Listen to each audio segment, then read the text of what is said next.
Rebellions are built on hope. Incoming transmission.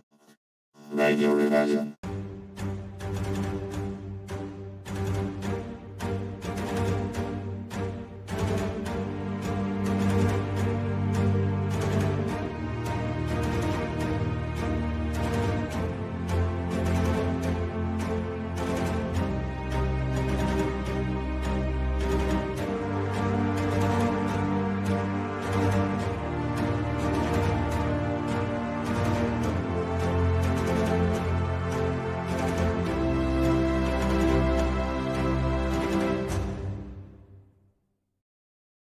To another episode of Radio Rebellion, a Star Wars podcast. I'm your host, Alberto Calderon, and thank you again for joining us on another great Star Wars weekend, or Monday, Tuesday, middle of the week, whenever it is that you're watching this or listening to this later on.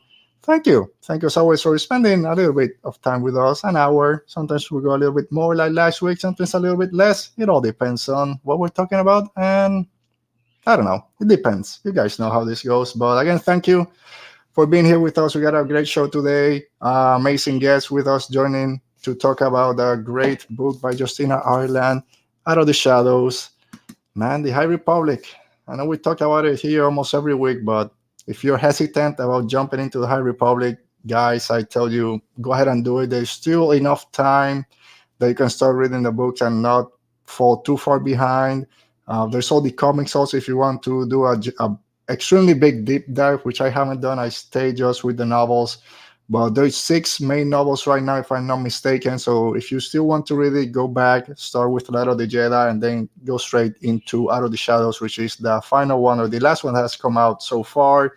And we have a few more in a couple of weeks, so that's going to be fun. And then next week, we kind of skip. We did The Rising Storm first, jumped into Out of the Shadows, which we're going to be talking about today. And next week, we're going to be talking about Daniel Jose Older's Race to Crash Point Towers, which is the middle grade book of Wave 2 of the High Republic. Another great story. We'll talk about this book next week with Oti from El Podcast Star Wars. He'll be here next week. Two big things, apart from what I just mentioned. It's going to be our final episode of Season 3 of Radio Rebellion. So after that, we're going to be taking a short break, a couple of weeks. And it's also our 75th episode next week. So yay, milestone. We made it to 75. Hopefully I'll come back from the break and we'll make it to 100 episodes by the end of the year or something. And of course, the Bad Batch yesterday. I know you watched the show, you listened to this. I've been up and down with the Bad Batch this season, but I can't fault them for anything. Yesterday's show was awesome from beginning to end. Can't wait for the finale next week. And of course, they mentioned that Season 2 is coming next year, which is not a surprise, but it's good to get that official confirmation. So we'll talk about that and Out of the Shadows with our guest, and then let's bring her up. But before, because I always forget, if you're watching this live or later on, just make sure that you like this video. Let us know in the comment if you're enjoying the Bad Batch, the High Republic, Out of the Shadows, any comments you might have. And make sure you're subscribed to the show, either here on YouTube or to our podcast, which you can find everywhere. And leave us a rate, review, comment, anything.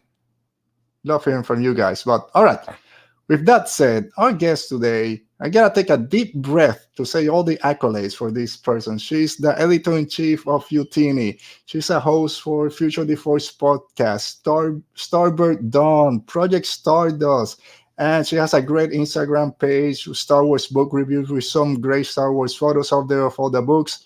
So let's bring her in. It's Meg Dowell. How you doing, Meg? Hi, I am doing great. I am so glad to be here. And before we get into anything, I did want to congratulate you on almost 75 episodes. Yes. I won't say it's a dream of mine to get to that many episodes in a podcast that I do basically by myself, but good for you. That is like a huge thing. So I'll say it. I'm proud of you. Good job. Thank you. I do appreciate it. It's one of those things that, yes, I do this by myself, but it's glad always to hear from other people that, it's a good job, because it does take a lot of time. And I'll say it, I don't spend as much time as some other people there when it comes to editing afterwards and doing all the other stuff, which I know that takes a lot of time. Yeah. Which I think is one of the good things for myself, that I just went to the live shows, because what happens, happens. I can't go back and fix it. It's When I true. only did the podcast, I spent hours just trying to fix this, edit this. Oh, Oh, no, I yeah. gotta go back and record it. It's too much pressure. Even though it's recorded, I felt more pressure because it had to be perfect. Right. Here, Exactly. it doesn't matter if I make a mistake, whatever, we'll keep rolling with the punches. Yeah. So, but yeah. So how are you doing? Again, we talked a few months ago or last month trying to get you here to talk about Dooku Jedi Lost, but unfortunately things happened. You couldn't be here, but you're here now. So again, thanks. How are things going? Yeah, I am here. Things are great. And yeah, sometimes life happens, but I am so glad that we managed to get me back here to talk about another great book. That's the thing about Star Wars books in general is like there's just so many good ones. I mean, look at you. Look behind you. Yeah, it's true.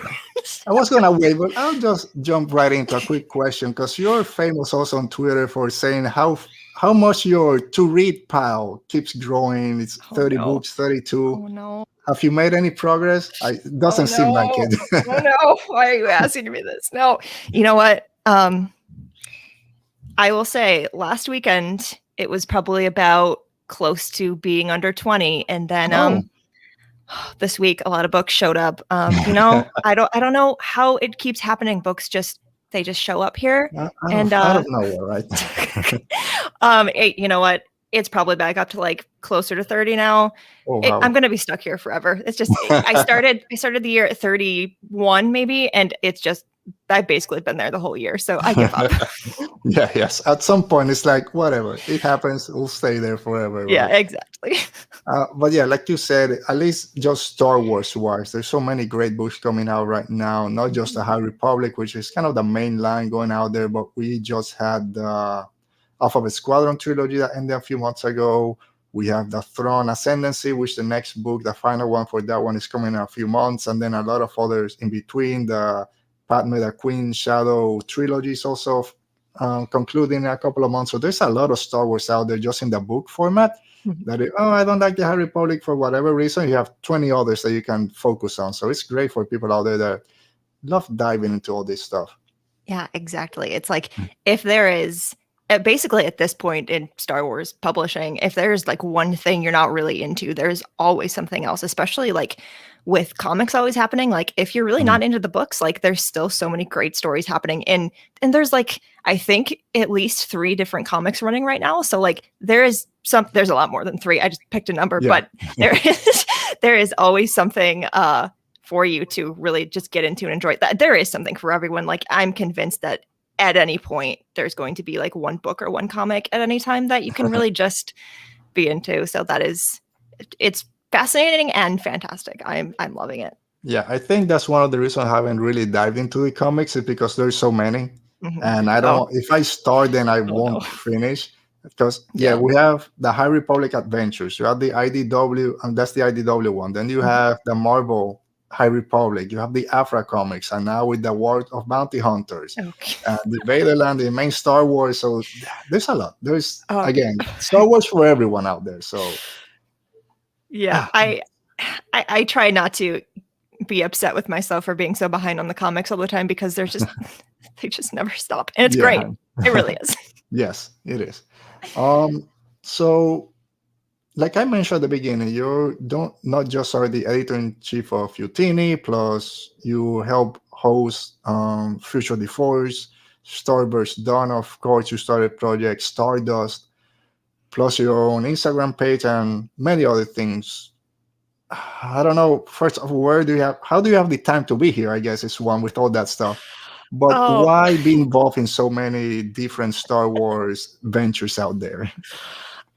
You know what? I just took a break from everything for a minute just to kind of step back and like think about, things in life. It's been a long, year and a half. And I really spent a lot of time actually like reflecting on like all the things that I am doing, the things I'm involved in, and all the people that I am working with. And to answer your question, at least about how I have the time to do all of it, I don't know the answer to that question. It all just happens somehow. Because I mean, I love giving my time and my energy to all of these things that I enjoy so much, and especially like being able to work with so many amazing people in this fandom because there are so many of them. And the reason I do so many of the things that I do is I like doing a variety of different things. Like there are people who like they just want to write, or they just want a podcast, or they just want to do photography, or they have their one thing, and that's great. I'm not content with just doing the one thing. I like having my hands in a lot of different things and being able to kind of express my own like creativity in different ways. It gives me that feeling of like I am doing things that I enjoy, not just one thing, but a lot of things. But really, like being involved with Utini and Project Stardust and all these different podcasts is I've met so many people here, like basically on the internet, many of them which I consider friends at this point. And especially like now, being on the internet a lot of the time, and that being like main social interaction for a lot of people, being able to talk about something like Star Wars that we all love so much, and being able to bond over that, and being able to make connections between these stories and like our real lives and how we relate to each other as people. It's so important to me, and it has quite literally changed my life since getting involved in all this in so many wonderful ways. And I don't regret any of it at all. And I thought for a while pretty recently, about like, was there anything, because I am doing a lot of things, which I really enjoy, but there's always that question of like, is there anything that I could step back from, or any responsibility I could give to someone else? And honestly, I just, I love everything that I'm doing. And, when you love the things that you do, you find a way, because that's what being passionate about something means, is you give your time and your energy and your passion to the things that make it worth it. Yeah, I couldn't say it better myself. And I understand there's sometimes just doing one show, there's, should I just step back or take a longer break? Okay, it's been good for a year and a half or whatever. But then when you sit here and you talk to people, it's like, yeah, this is why I do it. I just love talking about Star Wars so much, meeting people like you said, because even though I've been a Star Wars fan for almost all my life, everyone knows outside of here that I'm a Star Wars fan, but I don't engage in a lot of Star Wars talk out there in real life, because I don't want to deal with all the crap that's out there. So yeah, Star Wars is great.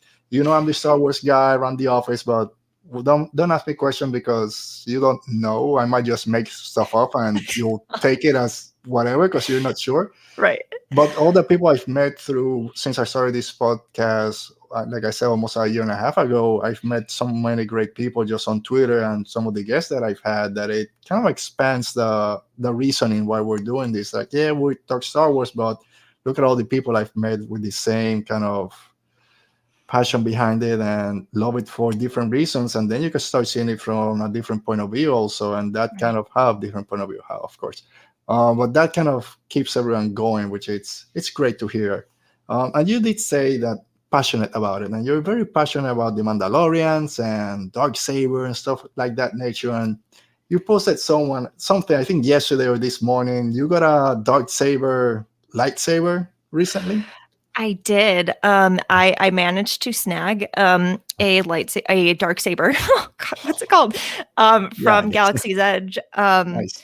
And it's one of those things. It's like sometimes the little things in life, when you really need a boost, they just make you really happy. And it's great. It's in the other room right now, but otherwise I would show it to you. But that's fine. Yeah. It's pretty great. It's heavier than I expected. Okay. But yeah. Yeah, it was at Galaxy's Edge a few weeks ago. They didn't have it there for people to buy. I don't know how they decide which ones to display, which one to sell each day. If I see it, I don't know. I had my eye set on the Rey Skywalker, the one at the end of Rise of Skywalker. They didn't have that. I ended up with the Count Dooku one, which is right there. I'm seeing it. Nice. I love that thing so much, and it's very heavy. Yeah, but it doesn't matter. It's great. I think I made a mistake with the blade, because they sell two different sizes, and I'll give me the longer one. I think it's too long. Oh no! But most of the time it's gonna be just mounted there, so it's fine. But if I start whacking it around, then I gotta be careful. Oh goodness. Yeah. I never thought that I would actually have one because like who knows when I'm gonna get there. Mhm. But it worked out, and like will I ever get another legacy saber? I don't know. I am honestly, if this was the only one I had, I'd be happy. I Yeah, can't wait. of I can't wait to figure out where I'm gonna display it. There's no room left in here. I don't know. Yeah.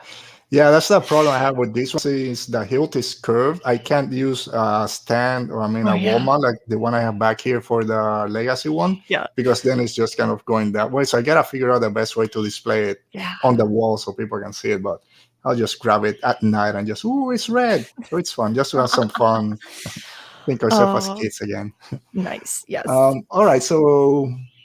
So we have to know, because we ask everyone, what's your Star Wars story? Because I always say we all like Star Wars for different reasons, and we got into it at different points in our life, and that doesn't make anyone more of a Star Wars fan than anyone else. But there has to be something that literally clicks with us to go all the way to having one podcast, one YouTube channel, 20 reviews for books.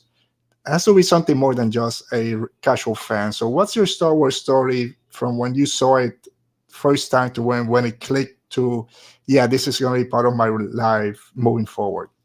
Yeah. I grew up with Star Wars kind of just being around all the time. I remember my brother is 7 years younger than me, so we didn't have a lot in common when we were really young. But one of the things we always bonded over was Star Wars. When he was very very young when The Phantom Menace came out, and I remember like a few years after that, like that movie just always playing constantly in our living room. Like I'm pretty sure I have most of it still memorized because of how many times it was on. And so like growing up, it was kind of just always there. Like I don't know if I could have avoided becoming a fan, honestly. But there came a point probably around like middle school or early high school. I kind of just had this moment where I was like, is Star Wars cool? Like, should I like this or not? Yeah. And I kind of just walked away from it for a while. It was still always kind of like a thing in our family, and I always kind of liked it, and I always like tried to like keep up with the books and things like that. But I kind of I got interested in other things, and I didn't know if Star Wars was really a thing I wanted to hold on to. And I kept kind of watching like the Clone Wars as it was coming out and things like that. But for a long time, I just like really wasn't into it that much. And then when I graduated college and I was about to start grad school, I was having a really hard time finding a job because like, that happens. And I just was having a really hard time just finding things to be hopeful for, and like trying to find, joy in the small things. And I had seen that the Ahsoka novel had just come out, and Ahsoka at that point was a character I kind of knew, and I knew I liked her because I'd seen her in the Clone Wars, but I don't think I'd finished the series at that point. But to like have this moment where like there is a book, a Star Wars book, a new one about a character I like, that made me really excited about Star Wars for the first time in a long time. And I was like, I'm going to read this book. And from there, I have read so many Star Wars books. And I'd read like a lot of Legends before that, but I just really hadn't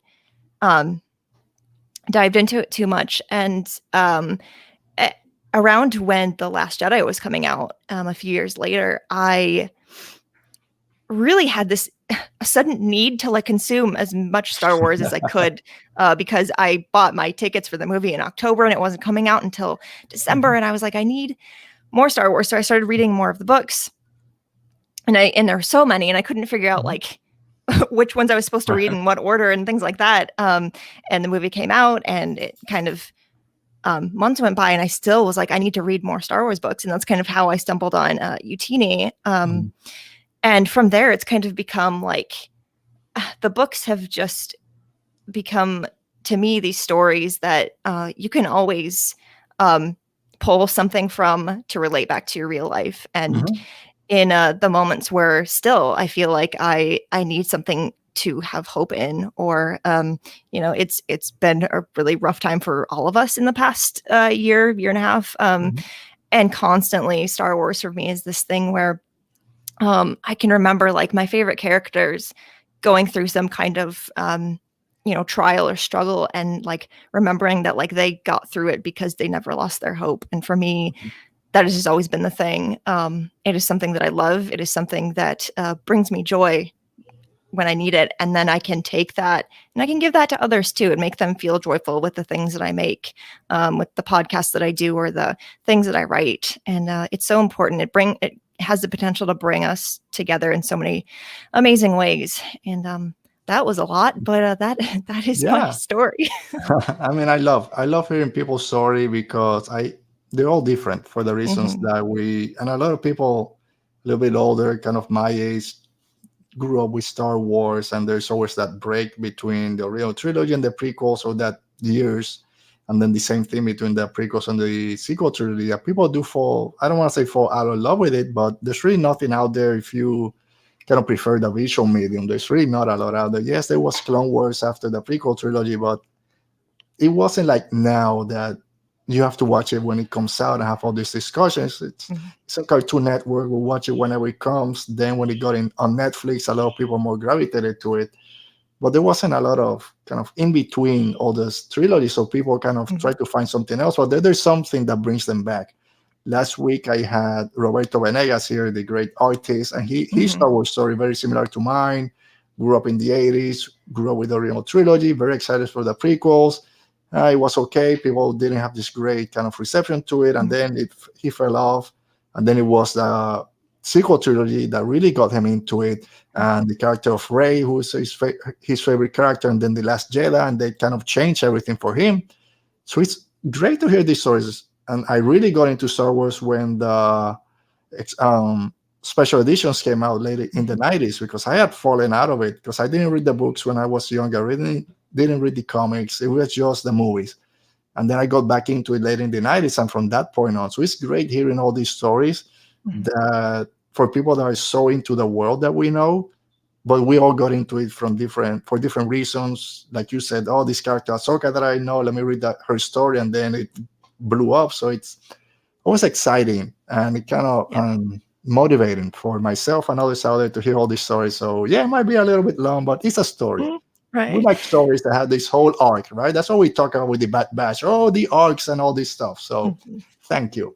And talking about the Bad Batch, yesterday's episode, the penultimate, I think the day before they said, yes, season 2 is coming. Enjoy the part 2 finale, or the 2-part finale, something like that. And everyone got excited. Before we jump into that episode, general thoughts on this first season so far? For a first season of a Star Wars animated show, because we've gotten multiple of them before, and we kind of can compare them a little bit. I thought it was very well done. I kind of expected that, like, in this first season, there would be like episodes that kind of felt like you weren't sure why they were there, or kind of things maybe moved a little bit slower. But every week I was able to just like really find something that I really, really enjoyed. And, now that we're here with one episode left, kind of comparing to like where we were 15 weeks ago, the payoff is 100% worth it, I feel like. Yeah. And, there's no doubt in my mind that it's just going to keep getting better from here. So yesterday, Return to Camino. We'll try to do a non-spoiler just in case people haven't seen it, because it just came out a few weeks ago. Right. But this episode might be my favorite one of the season. I've said it here before, so if people follow this, they know I like the first couple of episodes, and I kind of been a little bit down on it. But yesterday's episode was just spectacular. And I wish we got a little bit more of that before that. Not a spoiler, but the conversation that Hunter and Crosser had, it's so important.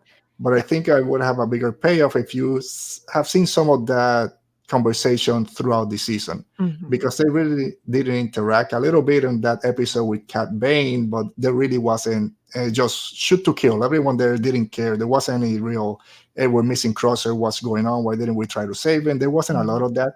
Yeah. But the payoff for what happened yesterday was over the top. So I can't wait for next week. at least, even if the season for me hasn't been a plus this yesterday's, I'm pretty sure next week it's gonna be pretty good. So all right, so quick thoughts about yesterday. I'm guessing you loved the episode yesterday. I did. It's like everything from the music to the the twists to the that moment where you just have all these realizations, and even like the quieter moments where they're talking about certain like deeper things. Oh, it was all so good. And I'm trying to think of like how I can express my thoughts without just spoiling everything. That's don't worry about it. Yeah, Just no, go out it's there and go watch it, because even if you had your issues with the previous episodes, yesterday's, put those to rest. At least just watch it as a single episode. The music was great. Animation is always over the top, so it was a pretty good episode. So, and next week, like I said, we'll be talking with Oti from the podcast of Star Wars, Race to Crash Point Tower, but we'll also be discussing the finale of the Bad Batch. So come ready for spoilers for next week. All right, so before we go ahead and start talking about the main topic, let's say hi to a few people out there. Like always, our friend Dale, the Alert Man, saying hello there. Hello, Dale. Thanks for joining us. And our friend Michael from the Two Met Networks. Greetings, Michael. Thanks for being here.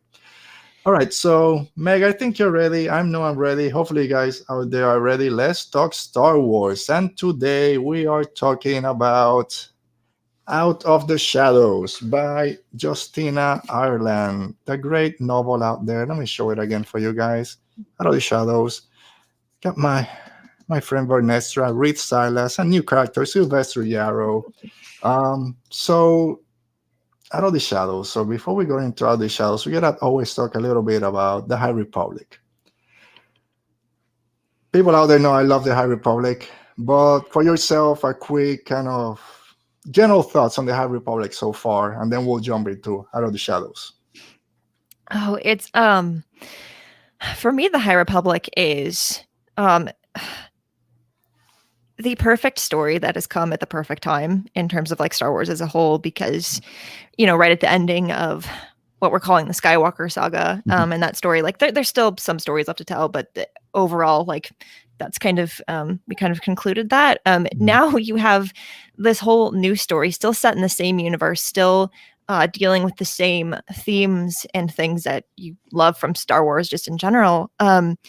Set in a different time, set with new characters, and all of this different drama, because I just like to think that this is just one big drama and everyone is always just trying to be more powerful than everyone else. But the High Republic, just in general, it's so well thought out. It's so exciting. It's so heartbreaking.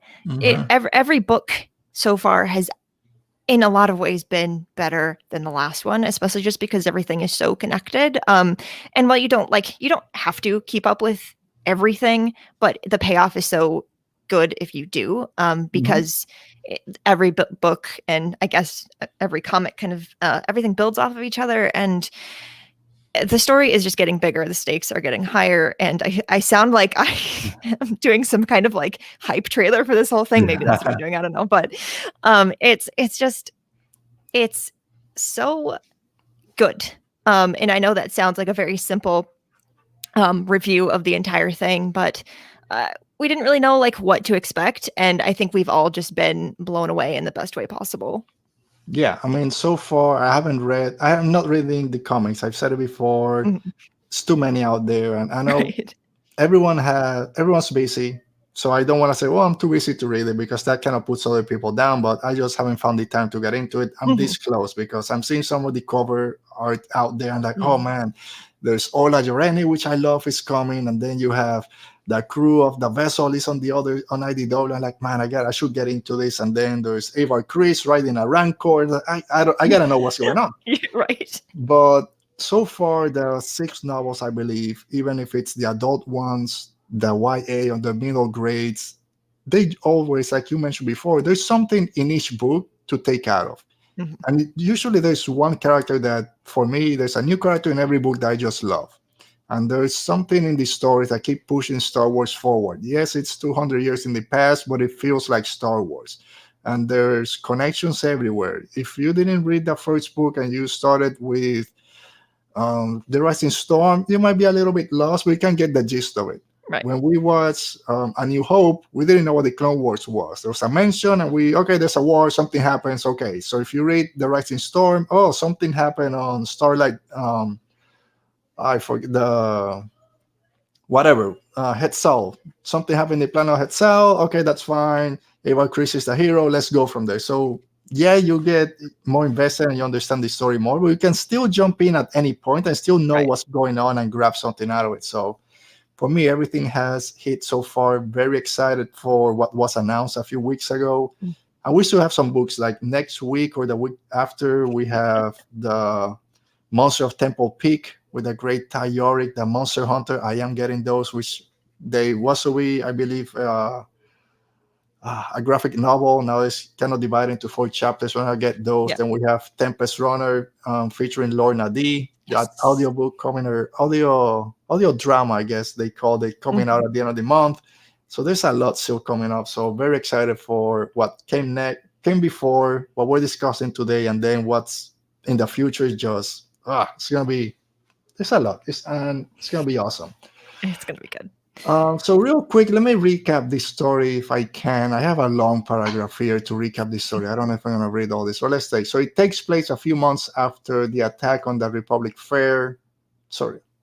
Yes, now I'm confused between this and Rising Storm. So Okay. Out of the Shadows takes place a few months after the attacks on the Republic Fair on Valo. And the Chancellor, some people consider her a villain for the way she's kind of, the step that she's taking. People are disillusioned with the Republic and the Jedi's response to the Nihil attacks. We have new character Sylvester Yarrow, who's a hauler. Her ship was pulled out of hyperspace and was attacked by the Nihil. She goes to Coruscant, wants to let the Republic know that the Nihil are out there. They're a threat to the frontier, or more of a threat that the Republic is kind of just, whatever. There are more others out there. No, it's something more. She goes to Coruscant. No one kind of takes her seriously, but then she meets this. She's approached by a certain character by the name of Silent Graf. Oh, Sardan, I hate that guy. Of the Graf family of hyperspace prospectors with a deal that sounded too good to be too true. He promised her a new ship, a bunch of credits. You just have to kind of lie a little bit here and there. So there's a lot of back dealings, lying, corruption, politics, all that stuff that we love in Star Wars.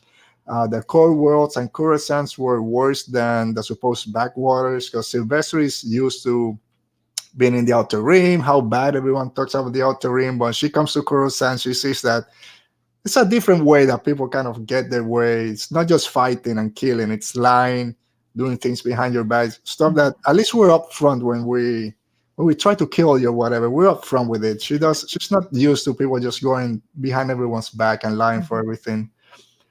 And then at the same time, we have Jedi Knight, and one of my favorite, Vernestra Rowe, Vern. I like calling her Vern. I know she doesn't like it. She lets me call her Vern. She's fine with it. Her Padawan, Imri Cantaros, that we met in Wave 1 in A Test of Courage, also by Justina Ireland. They've been reassigned from Starlight Beacon to Coruscant to help with a familial dispute out there. They don't want to go. You got to be out there fighting the Nihil, no, not dealing with politics. They are joined by another one of my favorites from Into the Dark, Master Comac Virus, and his Padawan, Rick Silas. For the Nihil, I didn't think we're going to get a lot of Nihil in this book. We get a lot at the beginning with Lorna D. She's confronting Marquion Rowe, convinces him to give in Marisanteca for something that she's building out there. Let me see what else. She's working with Chancey Yarrow, that we find out is Sylvester's mom, which was a blow to her. We'll talk about that in a minute. After all the manipulations, all that, the whole group leaves Coruscant, goes to this place called the Varengi sector, where supposedly all these ships are getting pulled from hyperspace, and it's a trap. It's a trap, as Star Wars does from time to time. The Nihil, the Graf family, Sylvester's mom, they're all working together for bigger purposes. Just give me money, I'll give you whatever you want. It's a lot of backstabbing, politics in a different way, which I wasn't expecting any of that on this book. And then at the end, Sylvester, Marisanteca is communicating with Vernestra every time she goes into her hyperspace kind of visions, which is something great that was introduced in this book. She dies, Marisanteca dies, which then what's going to happen to Markion, right? That's his thing. I have the path. No one else has the path, but he got exposed during the Rising Storm. Lorna D took him for a fool, and now she kind of looks at has the upper hand in that situation. For what's going to happen with the now and that whole structure moving forward is very interesting. So that's a very bad recap of the book, but thoughts on this story when you read Out of the Shadows? Did you like this story? Anything you kind of were kind of I didn't like that part, or just general thoughts on the story? I really, really liked it. I did not expect it to be as political as it was. Not that that's a bad thing. Just wasn't expecting that. But it's really working for me.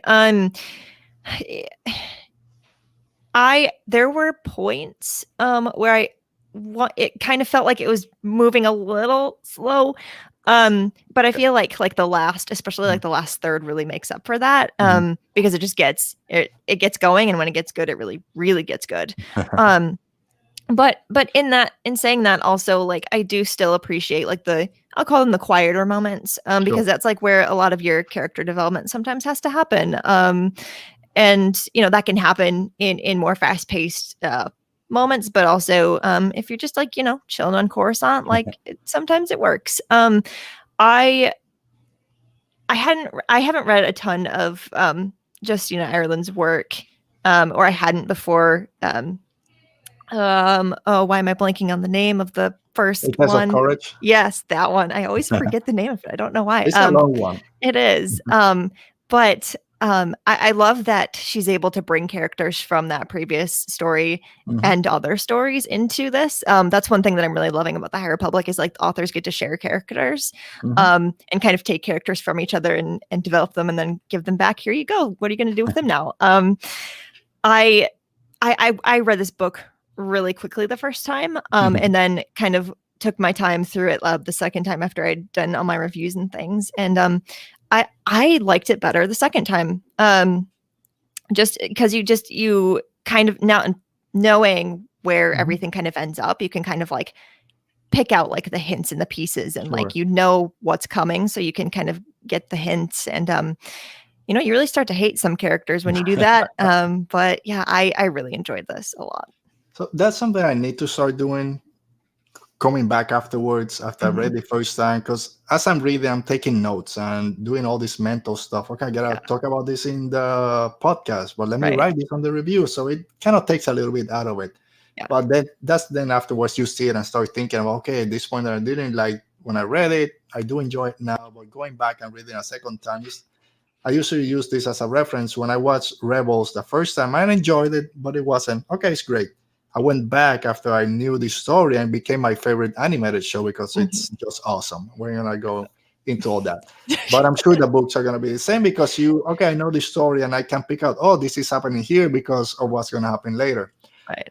But I had the same thing happen to me that you said in the middle. I'm not saying it got slow, but I think the action in Coruscant was too long.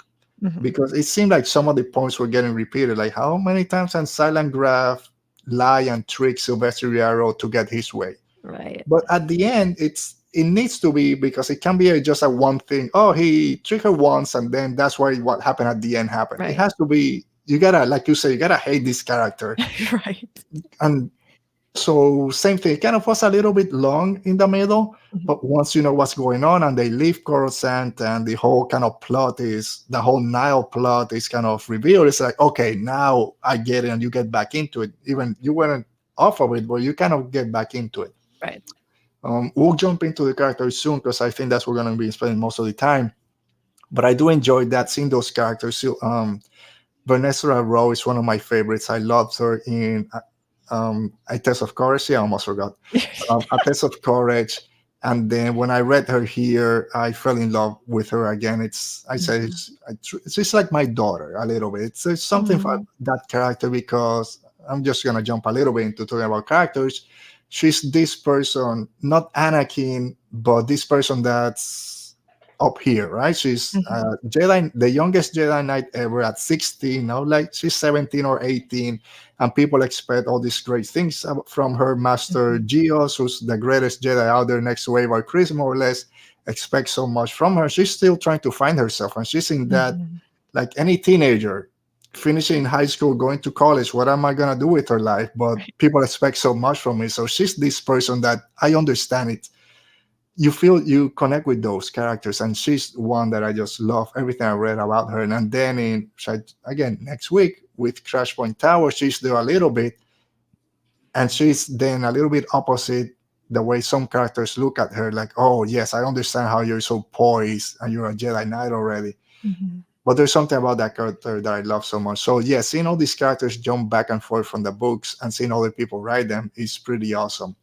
Same with Comac, which I love, and all the other characters that show up. So yeah, I really like this story. There were some points that, okay, let's move on a little bit faster. But I did enjoy, like you said, didn't think this was going to be a real political book. But when you bring then Senator Stardust into it, that again, if you read A Test of Courage, she's Avon's mom who was introducing that book. And then you start getting to all this political thing, which Star Wars, say what you want about the prequels, maybe the execution wasn't the best, but the politics inside is very important, it's very engaging. So seeing it now fleshed out, yes, give me more of that. And of course, if it can't just be the Chancellor. Yeah, we know about Inaso and all the things that she's doing right or wrong. We got to see the other side. We saw it a little bit in Rising Storm with some senators. Hey, we need to build this Republic army out there. And she's like, nah, no, we don't need that. And now we see another thing. What is Senator Stardust kind of behind the scenes? Because she's not that good either. She's got something. So can't wait to see what happens. Let me say bye to Michael. Michael, thanks for being here as always. Thanks for the supports. We'll see you later. So yeah, anything else about the story before we move into some of the concepts and characters out there that were introduced in this book? It's as all these books have so far, the cliffhanger at the end definitely really makes me wish we had more of these books right now. Yes. But we'll get there eventually, I guess. Yeah. So I was going to talk about the Nihil at the end, but let's jump into it because it is part of the story. So the big Nihil kind of development. So like I mentioned before, Lorna D is talking to Marchion Ro. Marchion or Marchion? That's a big debate out there also. I'll go with Marchion, but that's Charles Soule said it's Marchion. I'll go with him. There you go. So she tells Marchion, hey, I'm building this machine out there because the Republic has some of our path engines. So we're going to find a way to kind of neutralize them. So I'm building this machine with these scientists that I have out there, but I need one path for something, and you're going to be doing something else. You don't need Maris and Teka, your Oracle. Just give her to me for a little bit. After some back and forth between them, he agrees to, okay, just take her, which is what she wanted. She knew that she was going to kill Maris and Teka. She was going to die at the end. And then Marchion Ro is going to get screwed because that's the only way that he's in power right now. At least for most of the now, that's how he's maintaining his control. And then there's all these back dealings with the Graf family and with Chancellor Yarrow, which is her scientist. Of course, is the mother of our main character, Silvestri, which, I mean, for Silvestri, thinks her mom died in an Nihil attack. No, she's been working with them willingly, more or less. It kind of reminded me a little bit of, I can't believe I forgot the name now. Galen Erso, right? He goes to work with the Empire because if they're going to do it with or without me, I got to try to do something in here. So she doesn't want to be with them, but really doesn't have another choice. Well, they'll kill me. I got to do something to keep my daughter safe. Right. But she's still doing it for the wrong reasons. Galen was trying to find a weakness. She's still doing it for the wrong reason. But it kind of gave me that little bit. Yeah. But anyway, at the end, Maris and Teka's dead. They found a way to build this artificial gravity well to pull ships out of hyperspace. And now Marchion Ro doesn't have his Oracle. What he's going to do. So that, like you said, what's going to happen now with the Nihil? Because that's another kind of story within each story. It's all the things happening out there, you think that the problems with the Republic, the enemies are having the same infighting. So I'm Exactly. very excited to see what's going to happen out there. So yeah, I was going to ask at the end, but what do you think is going to happen with Lord Nadi, with Markion and the Nile in general? You think there's going to be more infighting? I mean, there's going to be more. They have I wrote it here. It's not a pot if there's not a little murder going on or something that they say at the beginning. So there's going to be something with the Nile. But what do you think is going to happen? I mean, somebody's definitely going to die for sure. Yeah. Who's going to be responsible for that death? Maybe multiple people. Who knows? There's this constant struggle for power, and they're going about it the way that they know that they can get it. It's not the right way, but that it is a good question of like, what are they going to do now? Because what is their goal if it's to seize control, which is like so many goals of so many different characters in this book and in the High Republic in general. The more desperate you get when you really want something that you're not getting, or you're not getting fast enough, the more severe your actions are going to be. So, we think that we've seen like the worst that the Nihil has ever done, and no, it's going to get so much worse. I don't know what that's going to look like, but I'm a little bit afraid. It's fine. Yes, because and I don't know what's going to happen. I still think that Markion Rowe's main battle is with the Jedi. Yeah, the Republic are there as not a stepping stone, but something he has to deal with to get to his end goal which is eradicating the Jedi or making them suffer because something happened to him and his family that the Jedi are responsible for. And I think we're going to get that in that Charles Soule comic that is coming with Wave 3. Yeah.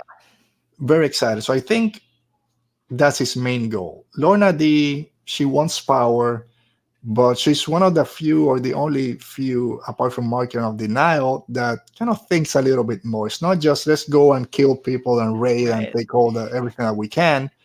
She has some gears in motion. So I don't know if she just wants to take over just to be the leader. She might have another plan in mind, which again is might be tied to the Republic and getting rid of. Don't come to the Outer Rim. This is our place.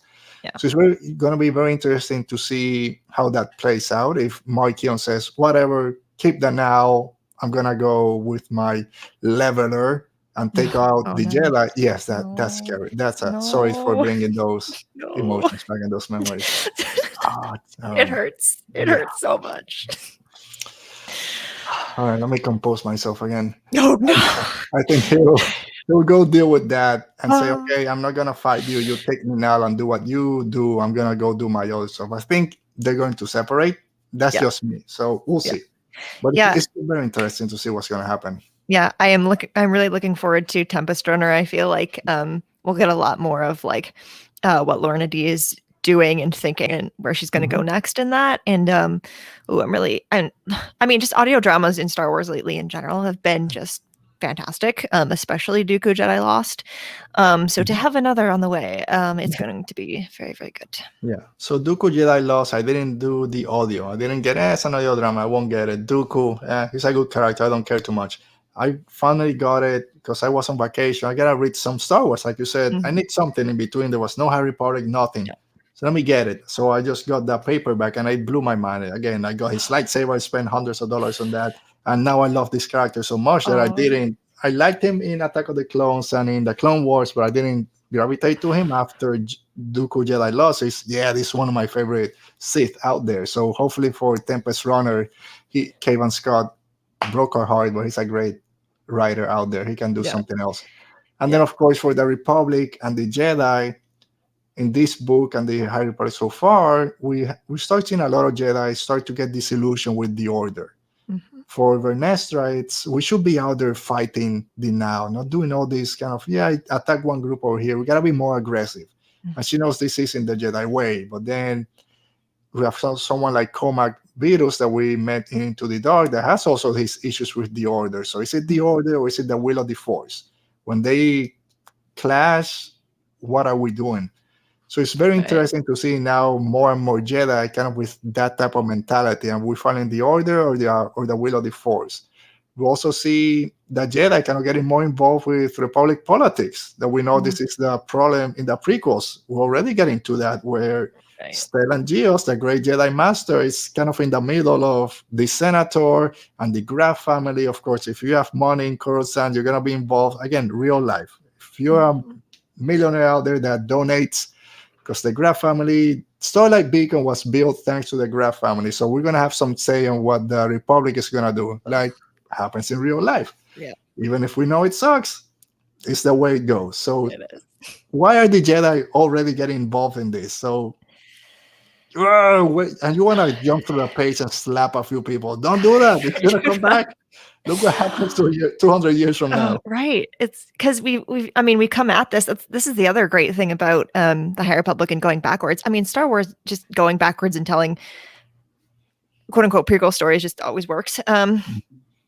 But we know that eventually the Jedi fall because of all these faults. Mhm. And here now in the High Republic, where we've seen them quote unquote at like the height of their power, and everything is good and everything is great, and they're the heroes. And now we're already seeing all the problems, and you're like, this is why.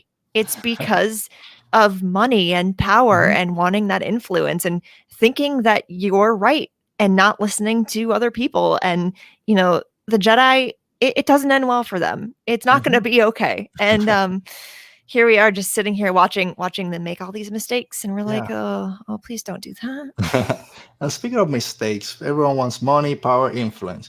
And if we only had someone, I don't know, let's say a counselor out there that could have helped our poor Jedi Knight, Anakin Skywalker, instead of Yoda trying to be this Jedi Master and trying to give counsel to Anakin, we're introduced to a character named Master Josiah, which is a Jedi counselor who helps ensure Jedi remain balanced after terrible events.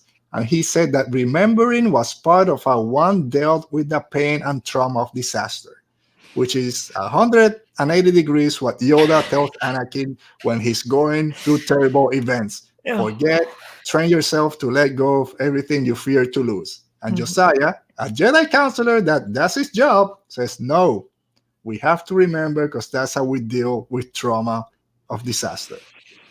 When you saw that there was a Jedi counselor in the High Republic, did you scream and say, why did they get rid of this position in the Jedi Temple? Oh my goodness. Like, so much of the terrible things that happen later on in Star Wars time could have been avoided if someone would have just told Anakin, sure, you can remember your mom, it's fine. You have to. Yeah.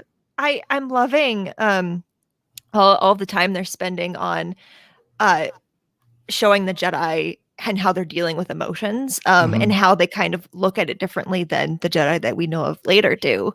And there's this whole emphasis on, yes, you can feel these emotions, but like be mindful of like, how that affects your actions and things like that. But, because the Jedi of later are like, you can't feel anything. Why would you ever feel? Why is that normal? But here it's like, oh yeah, you can recognize those feelings and like feel the things that you need to feel, and that's okay. Like I'm really curious to find out like why they changed their philosophy on that. Like what happens that is so awful that someone, let's just blame Yoda really quick here.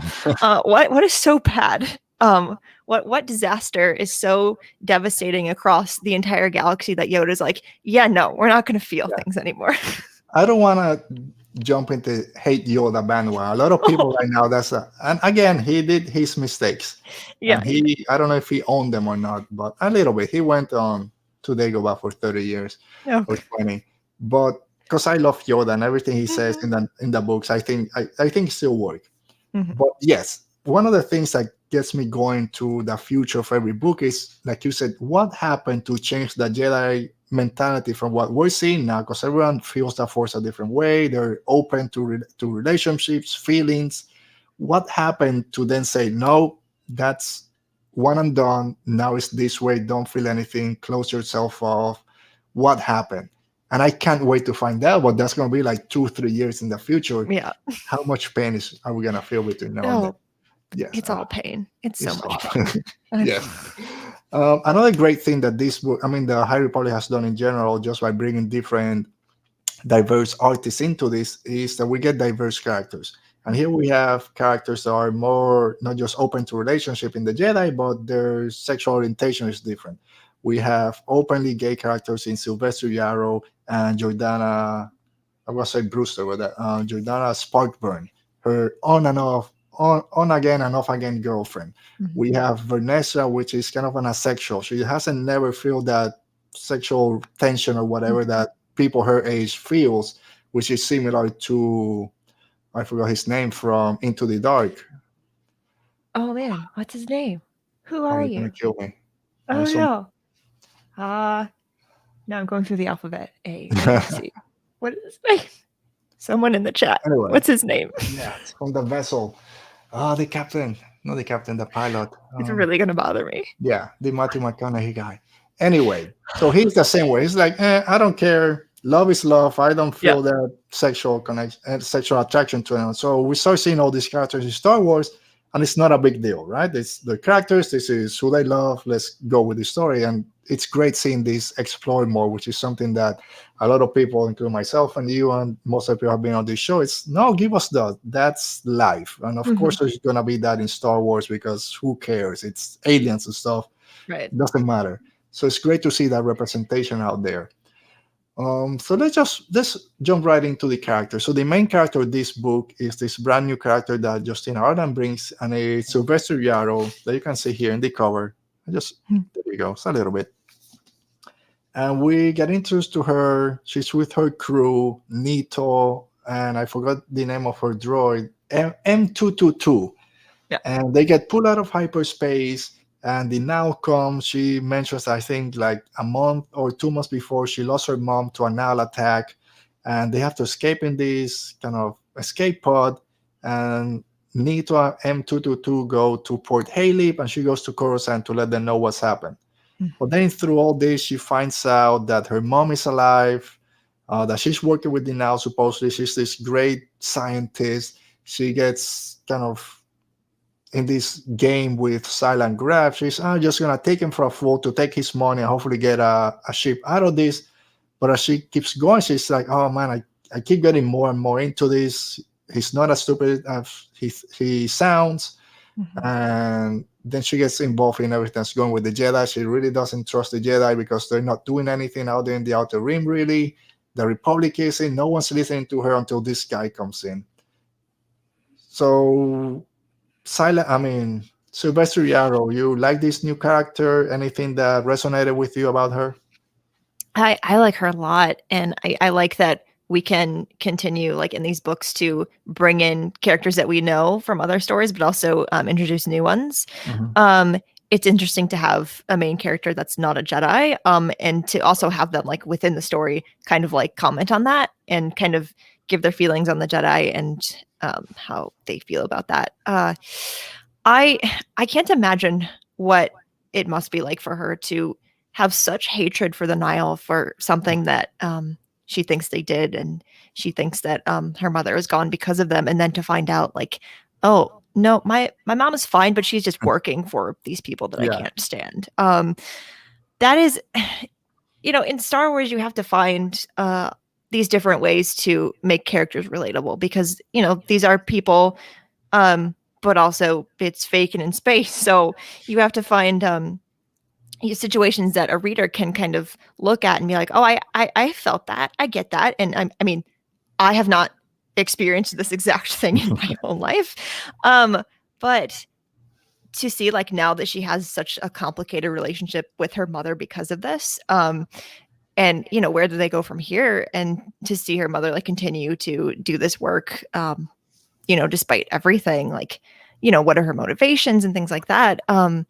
I love that she's she has a ship. She's trying to manage all these things, but also she has ex-girlfriend drama. So like it's so great to have that in a book like this, because like you have all these serious things and then you're like, oh, I used to be in love with her. Oh no, what do I do now? It's a perfect mix of like totally relatable, like, oh, what do I do with this? And also like, I really need some credits, you know, I'm gonna try to get some money. So Yeah, it's one of we've been there. We've seen people from our past, and you're like, do I hide or do I yeah. confront them? And we talk. And it's great seeing this book when there is those serious talk, and then she sometimes before she's reunited with Jordana, she's looking at Vernestra and even at Senator Stardust, and she says something, and she's distracted. Oh, it might be those tight uniforms or something like that. And it kind of okay, I get it. It's serious, but it's still Star Wars. We still can have some fun with it. Right. But like you mentioned, even though we haven't been in these situations like her, when she's talking to Jordana or to the scientists, these Gungan scientists out there, and she says, no, my mom, she usually left. She would leave me in this place, and then she'll come back a few months after. That's what she did. And like, yeah, where do you think she was going? You start thinking sometimes you have parents or someone that just goes on a trip, they're out for 2 or 3 weeks, come back, you don't know what's going on, what their life is outside. So yeah, it's fake in space, but it's still relatable. We can still see our parents are not going and building a machine that's gonna mess up hyperspace. But if they're gone for a month, 3 weeks, 2 weeks, and then you start seeing maybe there's problems in the household, you don't know what's going on as a younger kid, it kind of still relates to everything. And then you can find a character like Sylvester and say, okay, I do relate myself. I find something relatable to this character. So she's a pretty good, not my favorite because, again, I love Ernesto so much, but seeing this new character and where she's going to go, because she met her mom again. Yes, it's not the best, but she did what she did because she wanted to keep her safe. Is she going to go with her when she kind of gives her that opportunity? Come with me. You'll be safe here. Like, keep your enemies close kind of deal. And she's like, no, screw you. I can't believe you're doing this. All my friends are dying. So it was great to see that she still had those convictions to say, no, what you're doing is wrong. Yeah, you're alive, but my memory of you died that day. So yeah, a good character out there. One thing I didn't talk about when we're talking about the story, but it kind of has to deal with Sylvester. It's the Republic thinks that it's doing the good thing out there, but it kind of forgets the people that it affects. When she's talking about the Bind Guild that we met in Into the Dark, it's great that the Bind Guild has been dissolved because now they don't have any slave or indentured services out there. But at the same time, now the Haulers don't have the protection, and now they're getting attacked by the Nihil. So for the main kind of viewpoint, yes, it's great that they're no longer a thing. But for the small people, now we're out there on our own with no protection, which is something that we sometimes forget. Yeah, big picture, we took care of things, but how is it affecting the smaller guy? Which again is a very real world thing out there. Right. And that's why it was so great to have Sylvester as this main character, because you're getting kind of her perspective on that. And like, this is this person who's like not in the Republic, or not like, I'm not a Jedi doing on the front lines, doing all these things. Like, I'm just a person trying to survive. And like, it's so important to have that perspective, because like stories told from the perspective of Jedi, for example, are amazing, but you also have to have the stories from the people who are not there and who are being affected by all these big decisions that are being made. Yeah, and those are some of the characters that a lot of people out there love, because it's us in the story, right? We don't have any big powers. We're not Jedi. We're not Sith or whatever. We're the person in the middle trying to figure out what's going on. So it's great to have those characters. But if you're going to have Sylvester Yarrow, you have to have someone like Silent Graf next to her to battle. Like, as he's a well-dressed, well-mannered, conniving swindler out there. He goes to her, oh, you're Sylvester Yarrow. Let me help you. You're eating this crap food. Come back to my place. I got some credits I can throw around. And then he gives her this lavish lifestyle. She's like, okay, I'll take him for a fool. I see what he wants, but then I'll get my way. But more and more, he starts involving her in this bigger thing. And she, unfortunately, is already inside. She can step back and say, okay, no, I'm done. She got to keep lying. I got to lie to the Jedi, lie to the senators. But he has Silent Graf, which, like I said, I hate this character. And like I said on my written review, not because he's a bad written character, it's the other way. She did great with this character that I think everyone hates him, because you can see it. It's like, why? you bastard. And he locks everyone in his room. No, it's protection because something happened. You're lying. We know you're lying, but whatever. Yeah. So silent grab. Again, every time he comes in with those big clothes, kind of exposing everything. What were your thoughts on this character when he showed up? And all the way till the end, because at one point I thought that he was kind of also duped, but no, he's part of all this since the beginning. Mhm. Yeah, I mean, I think it's hard sometimes to write a really good villain, because you have to reveal enough about them, but also keep as much secretive as you can, and also like show their motivations without like showing all of them. And Mhm. like why is this guy the way that he is? Why is he doing the things that he's doing? And he also there are just so many reasons that he's just not likable, like immediately. Like I can't think of like a specific example right at this moment, but he's just like, you immediately are just like this. He's got something going on, Mhm. and the manipulation just starts immediately. And at first, she's like, I can do this, I can handle this, I can Mhm. manipulate him right back, and it'll be fine. And by the time she realizes she can't, she's like, well, I just am stuck. And that's how Yeah. that's like one of the great things about this villain is like he gets her to that point where she cannot escape. And he knows that he has her. And um to know by the end that like he was involved in all this from the beginning, should have seen it coming. Don't think I did the first time, but man, like to have like for the Nile to have allies like so deep and in so many different places, and like he's a very powerful, wealthy person, and to have Mhm. him on their side, that's bad news. Yeah, because even since Light of the Jedi, I think we learned there that Markion has a spy or an informant in the Senate. They Mhm. mentioned that on our aid or something. They mentioned the name, I forget. And then maybe there's another spy in the Rising Storm when we had Maggie Lovett here a few weeks ago talking about the Rising Storm. She said Samara, that the one that kind of gets with Elsa Man, Mhm. maybe she's kind of trying to get information from him. Who knows Mhm. what her motivations might be? And now to know that Lorna D, through the Graf family, which is the a very important family in the Republic, Silent, they have these connections in the Republic. His family paid for Starlight Beacon, so there's something there that he can get to the now. He wants space in the outer rim in this open space to do his experiments. He gives them a bunch of credits, and they keep this relationship going. Then you bring Chansey Yarrow into this, building this machine, and then I had to close the book when I read this because oh man, you knocked me. That was when they say, oh yeah, you remember your aunt Lorna? I'm like, what? Lorna D is the aunt of this character that's suffering so much, and her mom's alive, and Lorna D is her aunt, and they're involved in all this. I close the book and say, what? Come on, Oh Justina, you no. killed me with that one. So, what was your reaction when you learned, oh, your auntie Lorna out there? Do you remember her? I, here we go again with all the family drama. Like we had enough of this with the Skywalkers, Mhm. and here we go again. No, it's great. It's like, everyone's on their own side here, and Mhm.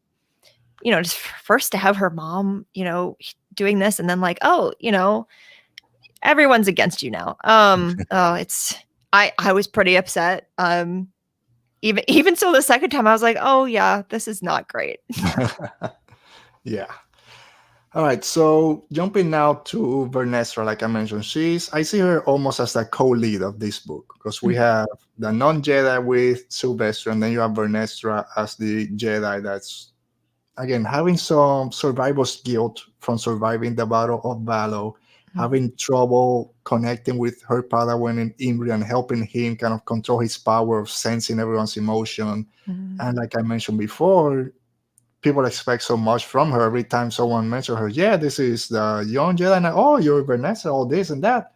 But she's having some issues. And then she goes to Stellan, and he's kind of, yeah, you got to explore that thing that used to happen to you when you kind of went into the cosmic force when we're in hyperspace and kind of see what that's all about. And she's like, no, I don't want to deal with this. Again, very relatable, but she also has a lot of things going on because she's trying to find herself and do things on her own. So she's not going to her old master to tell him, hey, I'm having these visions again. Hey, I have this light whip, which I shouldn't have because this design is No. more kind of dark side. Yeah. She told Avar, but she doesn't tell Stellan. So there's something there that I can't go back to my past and to my old master to find the answers. I gotta go find them myself. But at the same time, if you're struggling, look at Anakin. If you're struggling, you gotta look for help. I'm very scared to what's gonna happen to Vernestra by the end of this. Oh yeah, I mean, I just made that connection in my head before you said that. I mean, we've seen already, like, as soon as you start keeping secrets from your master, like, bad things are gonna happen. Here we go, all over again. Yeah, but then, what were your thoughts? We have a question about it, so I don't want to spend too much talking about it now. But hyperspace, hyperspace is thing that at this point a lot of people don't know really what it is. Is it a wormhole? Is it another dimension? Were the Jedi the first one to traverse through hyperspace using the Force? And then I started thinking about the Throne books, the Ascendancy, not the Ascendancy, the first trilogy. Yeah. We have the Grisk that also had a, I forgot the name of it, the gravity well to pull ships out of hyperspace. Then we have Skywalkings, which are these Chiss, these female Chiss that till they're about 11 or 12, 13, they can do skywalking and traverse hyperspace. Vernestra, as a young, I forgot, Miriam, she used to be able to kind of lose herself in hyperspace. She had visions, but could she traverse through it? She lost it at an early age, same as the Chiss, and now she's getting it again. So are there all these connections from the Tron trilogy and the unknown regions or wild space now in the High Republic? Did you see this as you were reading it? I did, and I want to know what's going on because they keep bringing this back, and you know, hyperspace has become like, you know, we've always, like, in Star Wars, it's always just been like, oh, it's how you travel faster. Exactly. And now it's become this whole like, oh, you know, we're not really sure how it works. And, you know, now people can use money to control different hyperspace lanes. And it's like, it's become something way, like, who would have thought that like hyperspace would become this political like thing that people fight over? But here we are. I love it. I love, because like, it's also more incentive, like if you've never read the Thrawn stuff with all this in it, this is like a good motivation for you to do that, because like seeing that connection and like it makes you wonder, like, why are we spending so much time on this? But it's a good thing. I'm very, very curious. Yeah, there's also, who is it, Kilori or something like that in Thrawn that is called a Pathfinder, and then Markion has the path. Is it all? There has to be some connection in there. There has to be. They don't do things like this just to throw it out there. No. All right, so I think we're going to start wrapping it up because I want to get to those questions. But before we get to the end, so I love, like I said, Master Comac Virus. That's the problem, not knowing how do you say this now. I say Master Comac. It's one of my favorites from Into the Dark. It's just the way he sees the Jedi Order and the Force and their relationship. And there's some great quotes. I love my quotes in Star Wars. And he says a few things, but the Jedi follow the Force. We are the light, and we cannot blindly follow any other edict but that one. He knew that being a knight and connecting to the Force is about having an understanding of the galaxy. There's a great deal of space between the will of the Force and the will of either the Republic or the Jedi Order, which I think it's part of why the Jedi of the prequel trilogy they forgot all that. There's the Jedi Order and that's it. But no, there's a lot of, he says, a great deal of space between the will of the Force and what the Order and the Republic wants. And I just love seeing that coming from a Jedi Master. One thing, because just to finish this up, I'll let you kind of finish up talking about Out of the Shadows. We talked before in other shows here how there's this colonization aspect from the Republic going out there and trying to bring the Outer Rim to our ways. And I talked about this a little bit when we did our Into the Dark review. Our guest at that point, Andres Alvarez from 60 Minutes, mentioned how when the Jedi take the idols out of the Amaxis station to the Republic, they think they're doing the right thing, but dude, that's not yours. You don't need to study it at Coruscant. Study it here. And he kind of mentions the same reason why Europe and all those places have these great museums and art out there, because they took it from other places that are now suffering because they knew better. And there's a line early on when Comac and Reed showing in the book that they said, oh, we're in this planet, Genetia, I think it's called. They're having this civil war, and we just took crates after crates of artifacts, and they said 2 libraries and a museum worth of artifacts. Oh, we'll bring them back after the war is done, and they kind of know after it's stable, the government's stable, will bring those items back. And it kind of reminded me of, we know better. We're gonna take all this history from you guys, but we'll bring it back afterwards. And I don't think that's gonna happen. I think that's gonna stay in the Republic, and it's gonna be another kind of why the Outer Rim doesn't trust the Republic so much, and this message of light and hope that they're trying to bring.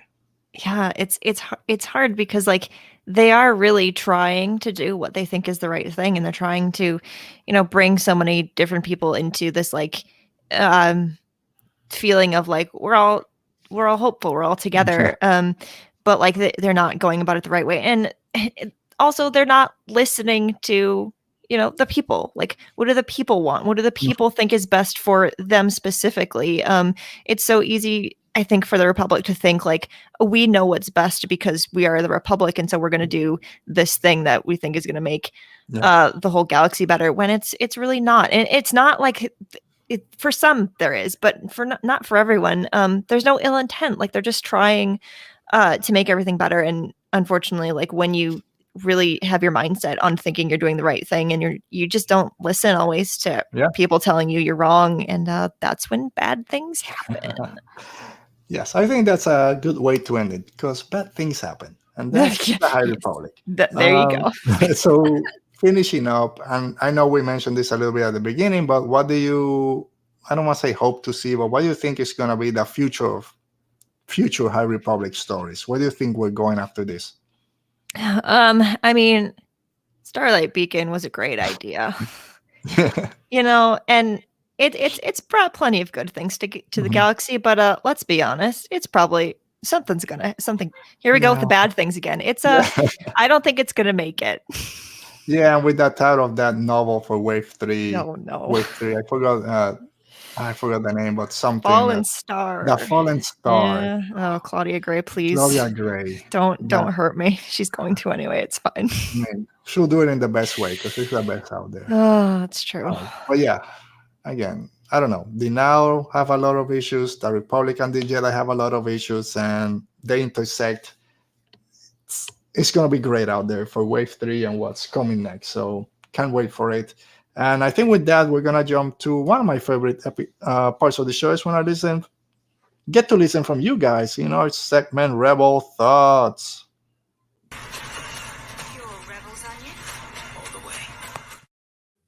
All right, there we go. So Rebel Thoughts. And today we have 2 late questions that came in today. One from your friend, this guy, Eric Ellerson. I'm sorry, I'm messing up the name. Eric. And he asks, how do you feel about the continued expansion of hyperspace lore, especially the importance of the Santeca and the Graf conflict?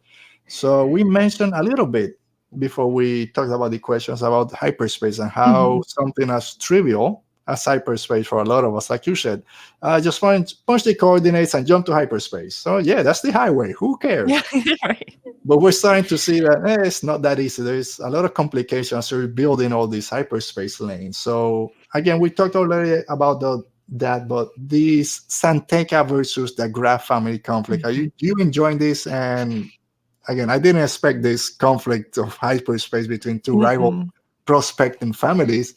But what are your thoughts on this conflict now?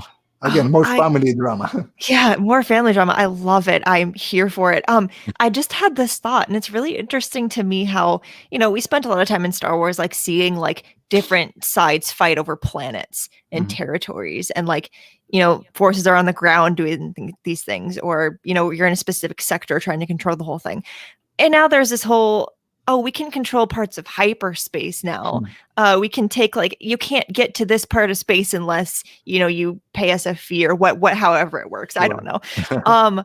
What is happening? Like, it just adds an entirely new layer of like people having the opportunity to do terrible things to other people, and to step on each other and to assert power over each other. And what a great way to do that, because again, we talked about this a little bit already, but to take something like hyperspace, which, was really no big deal. It's just kind of how Star Wars travel works. And now it's like, it's just becoming something completely new. And it's one of the things that makes the High Republic feel like this is the Star Wars that we know, but also here's like a new element to it that you never would have thought would have been a big deal. I don't know who came up with this, but like, good job, because I need more of this. Mm-hmm. I'm just waiting for the space whales to come into the Purgles and see what they play in the hyperspace battle. So it has to happen. The Purgles have to come at some point. Because even in Rebels, it's everywhere. What is happening? There. So if the Purgles can traverse to hyperspace, there's gotta be a reason. And I hope we find it out in the High Republic. And if we're talking about Purgles and creatures in Star Wars, it's a great segue for our next question from Alan Maichin. And he asks, I don't know why I got this, so here we go. So Alan asks, Targons, Charhounds, and now Volcas. What makes a good Star Wars companion creature? And what other domesticated or companion species would you like to see in future books? Great question. Very difficult. He even sent a picture of his cat when he did the question. So thank you, Alan. Yay. Yeah. So for you guys out there, Targons are the four-eyed lions that Chancellor Saw keeps. Charhounds, of course. Ember, that's with Bale. And Volcas is this cat that I can't believe I forgot her name. I have it here. Don't tell me. Jordana, which I forgot to say when Jordana, who's Sylvester's girlfriend, she's part of the Santeca family, which comes into this whole conflict. Mm-hmm. But anyway, she has this Volca, which is these murder cats out there that shoot lightning from their horns, but they're great, right? I love the Volcas in this book. So good, like lightning, really. All right. Yeah, they just murder everyone. Yep. They killed everyone. And even Silent Graph, I can't hate him too much. He has this giant, I wrote it here, so where is it? A Grand Theligian snow dog called Plinka. That he was funny. He wanted people to sit on him because he was a big couch. So we have all these great creatures in the High Republic so far. So I'm loving it. I love seeing all these creatures in Star Wars. Yeah, I mean, if you're gonna have an animal that's already lovable in Star Wars, you got to make it giant. That just makes it so much better. Much better. So what makes a good creature companion in Star Wars? Lovable, giant, and that they can kill someone, because in Star Wars, someone's going to try to kill you. That, you know what? That's true. You got to have that, got to have like a built-in bodyguard that's like nice to cuddle with, but also could murder someone if needed. Exactly. We all don't have money to pay for our own bodyguards. We need that murder cat. So what other creature or species that we know of would you like to see in Star Wars? I'll start, even though we've seen some owls out there in Ahsoka, but they're not main. So give me a bird, some type of parrot or something that's really part of the story.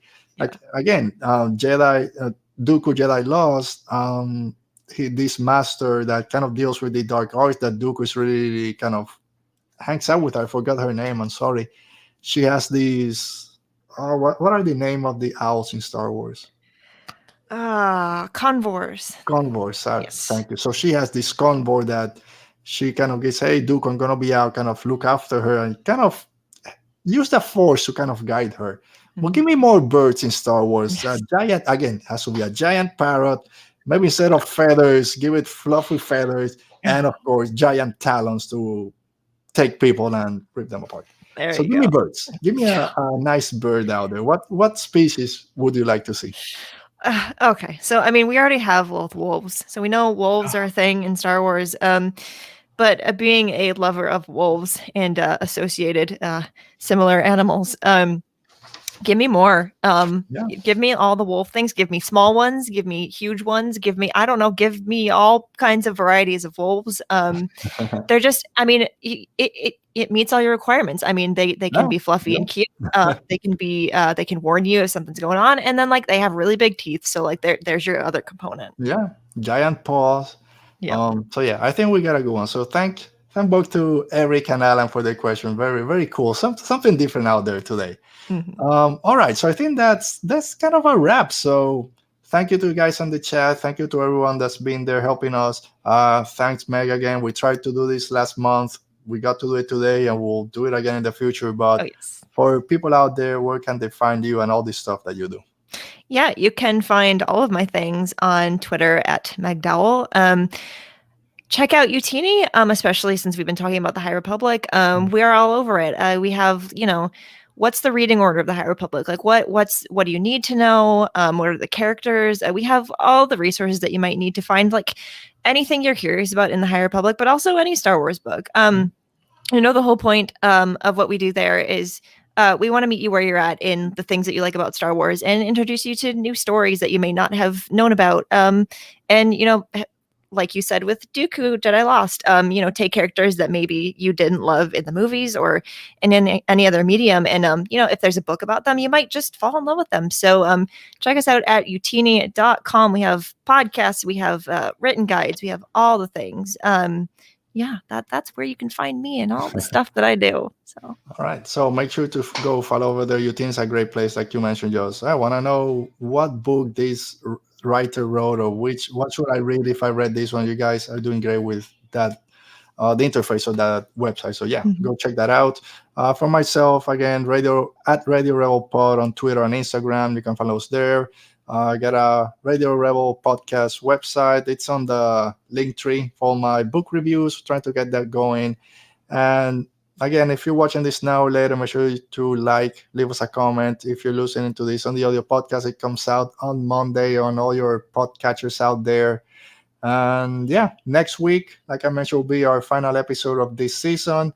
Have a lot of fun next week, finishing up with Wave 2 of the High Republic and the finale of the Bad Batch.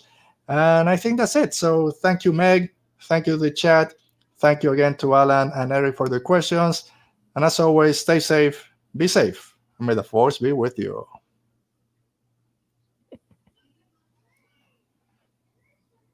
Radio Rebellion.